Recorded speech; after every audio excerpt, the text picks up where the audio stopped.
Welcome to the fiddlehub.com free lesson series. In this video, I want to talk with you about where the bow should come in contact with the strings and why the bowing angle makes such a big difference in producing good tone. In a separate lesson, I cover how to grip the bow. So if you haven't checked out that video yet, you might want to do that before you get into this one. So let's deal with the point of bow contact first. Where along the length of the strings should your bow be touching the strings as you play? In theory, you could bow the strings anywhere along their length, but your instrument will sound best if you stay in this area, right here, toward the middle of the space between the end of the fingerboard and the bridge. The distance here is about 2¼ inches, so you want to be about 1 inch to 1.5 inches from the bridge. This is the sweet spot. This is where you'll find the broadest, clearest, most resonant tone. And here's what an open A sounds like, bowed in the sweet spot.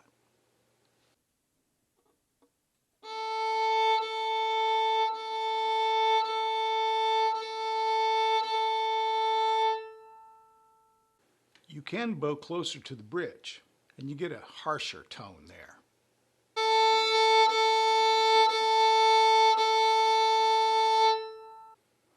And you can bow out over the fingerboard if you like, for a softer tone and less volume.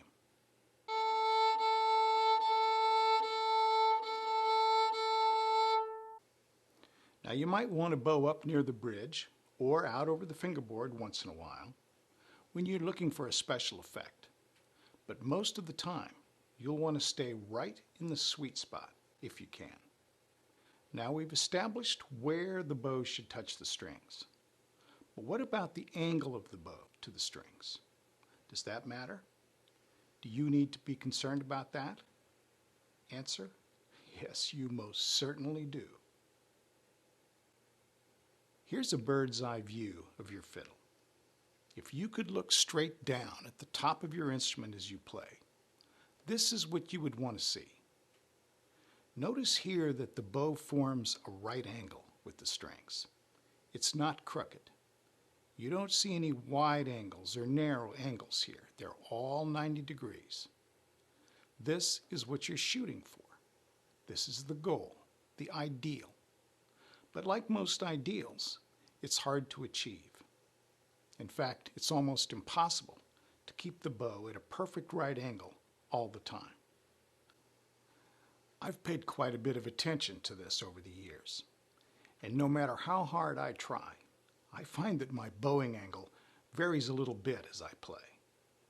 Fortunately, it doesn't seem to be necessary to keep a perfect right angle all the time, just as long as you stay pretty close.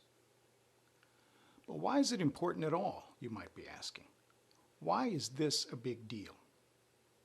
Well, if you get too far off from 90 degrees, you can get into all kinds of trouble. Turns out, the bow angle makes a huge difference in the sound you get. I'll bow that open A again. Again, I'll start in the sweet spot and keep the angle pretty straight.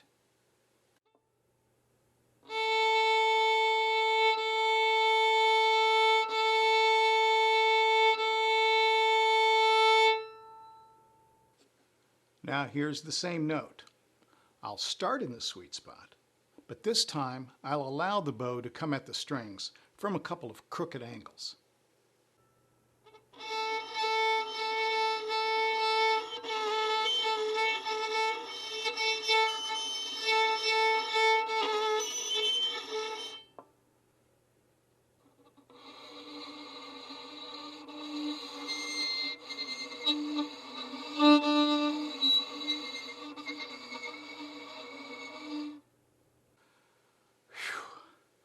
That's just awful.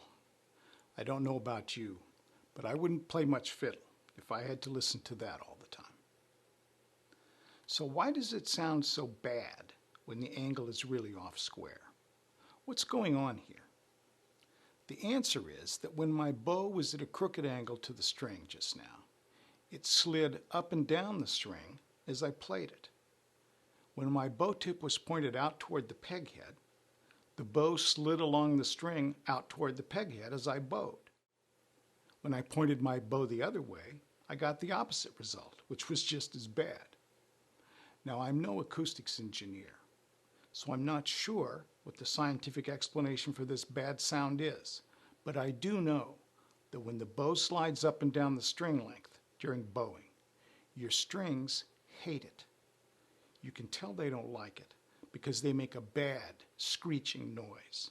They sound like they're in pain. But they love it when the bow stays in one place, preferably the sweet spot. And when that happens, they produce a clear, resonant tone. They sound happy, which in turn makes the fiddler happy, along with anyone else who might be listening to the fiddler. For reasons that probably have to do with human anatomy and our body mechanics, it's just about impossible to bow at a crooked angle and at the same time keep the bow in one place on the string. Fortunately, it's relatively easy to do it if you can keep the bow angle in the 90-degree range. That's why bowing angle is so important. If you keep your bow pretty much squared up on the strings, you'll find it much easier to keep it from sliding up and down lengthwise on the strings as you play. Now the trick, of course, is learning how to bow and keep your angle relatively straight. In the next couple of videos, that's exactly what I'll cover. I'll show you how to develop a bow stroke that will have you bowing at a nice square angle to the strings and staying in the sweet spot all the time.